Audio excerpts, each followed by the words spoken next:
filigree earrings, we've got some filigrees. We're doing a mixed metal bunch of filigrees. These antique bronze ones are about 22 millimeters across. The silver filigrees, so pretty, are about 16 millimeters. Then we've got some gold filigrees. These are actually gold bead caps. They're curved. And these are 8 millimeters. And then we have a couple of flatback rhinestones. These are Swarovski crystal gems. These are 5 millimeters. We're going to make the earrings and put them on these silver earring wires. And to make the earrings, we've got some tools. We have chain nose pliers, we have tweezers, we have a hammer, we have a steel stamping block, and that's so we can flatten out these bead caps. And then we're going to put it all together with E6000 glue and a toothpick.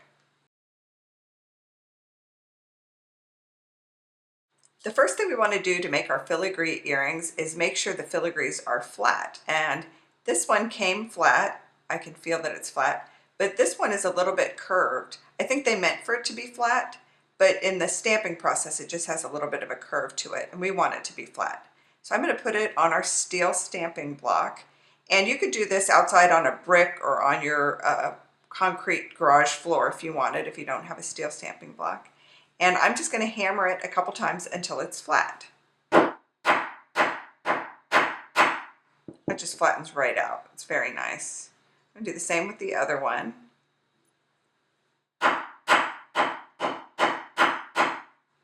Nice and flat. And then these bead caps, these are very curved. You can see they're like half domes. They come that way, but you can use them as filigrees by flattening them out the same way. They turn into very pretty little gold daisy filigrees. I'm just going to do that with the last one. You can see I'm putting it on the stamping block so that it's domed up. It stays in place a little bit better that way to get the hammer on it.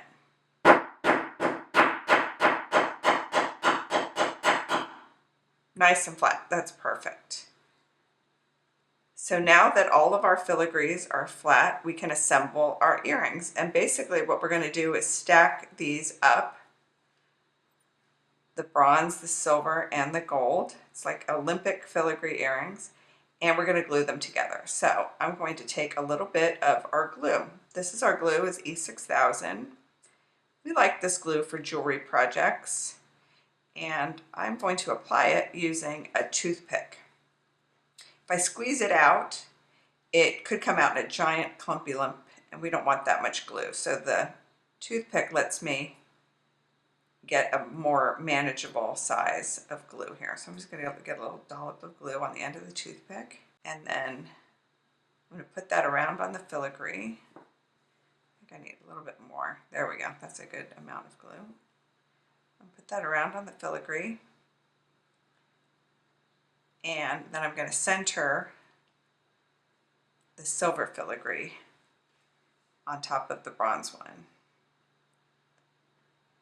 And then I'm going to do another dollop of the E6000. And one thing we like about the E6000 is it's very viscous. And so that means it fills in spaces nicely. This is a very open lattice work on the filigree. And runny glue would just run right through it. I'm going to center that one on there. It also sets up pretty quickly. It's already starting to hold. And then we're going to put the rhinestone on as our last piece.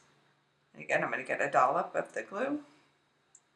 And the rhinestones are hard to pick up. That's what the tweezers are for. So I'm going to pick up the rhinestone with the tweezers. I'm going to put the glue on the back. And then I'm going to set the rhinestone down. And I can use the tweezers also to push the rhinestone into place. Trying to do this with your fingers to manipulate that rhinestone, near impossible. So one of our earrings is already made, it just needs the wire. I'm going to repeat our steps here to make our second earring. And I'm going to center the silver filigree on there.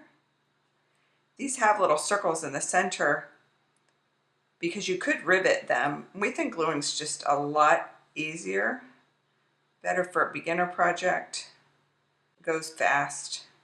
But the nice thing about the circles the holes being in center is it's easy to line them up so you can find the center of your project. And I'm just going to center that, press it down, little dollop will do ya. Now I'm going to pick up my rhinestone. Put a little bit of glue on there. I got some glue strands I'm pulling. And then I'm just going to drop that right in place. And I can use the tweezers again to position that.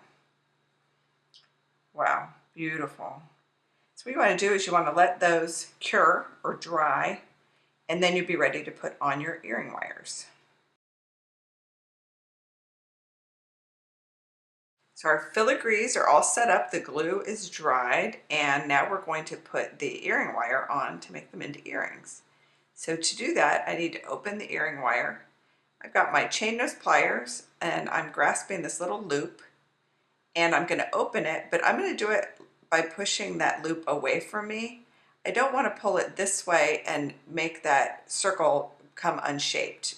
We want to retain the circle shape there. So I'm just sliding it like a gate or a door. And then I'm going to take the earring. I want it to hang this way. So if I put it on this way onto the loop, it faces forward. See that little trick? And now I close the loop. If this opening were a little bit bigger or this bead were a little bit smaller, I could have just put it on the front, but because they're pretty big, I slid it onto the back of the earring wire. How pretty is that? Let me just do that one more time. I'm going to open the loop on the earring wire by sliding it away from me, and then I'm going to pick up the filigree earring, and I'm going to take the back of the earring wire and slide it through one of the loops in the petals, just like that. And then I close that loop on the earring wire the same way. I pull it back towards me. And there I have my pair of beautiful filigree earrings.